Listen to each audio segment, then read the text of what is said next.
Hi, just a quick video. I got in conversation last night with some industry professionals and legal types around the requirements that MBIE and the government is saying that you have to comply with at the moment if you want to issue, continue to issue self-containment certificates, and whether that is actually lawful or not. In essence, what they're saying is issuers can continue issuing certification to vehicles that are fitted with a fixed toilet. Is that lawful? We believe it isn't, and I'll give a quick explanation as to why.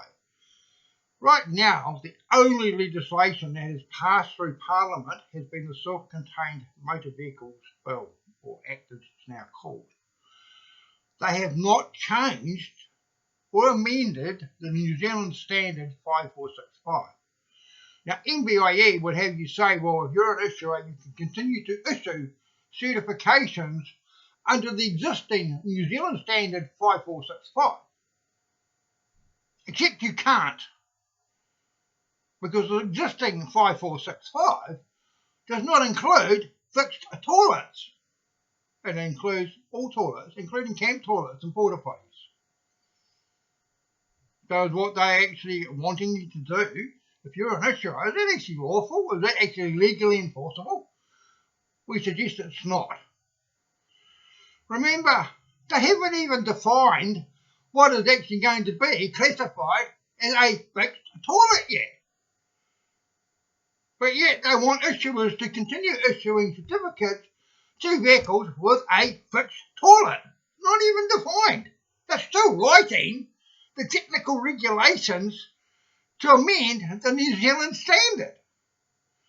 Now, I'm going to make one thing clear, and this is going to come out later in a longer video around this whole situation, right? There is criteria available to the court to not enforce laws, right? Some of that criteria is that the law is contradictory and confusing.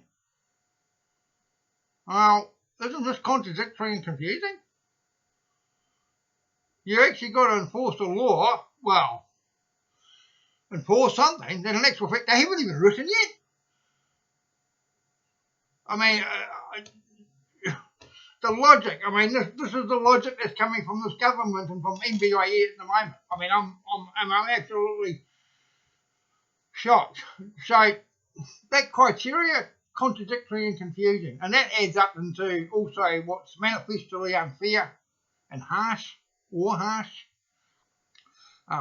compliance with the Bill of Rights Act, whole heap of other stuff that are available to courts to actually not enforce legislation or government rules. And the best thing we could probably call this thing around self-containment certificates at the moment is probably a suggestion or a recommendation. It's not law. It certainly is not law. It would not be enforceable in law at the moment without any definition of what is actually a fixed toilet.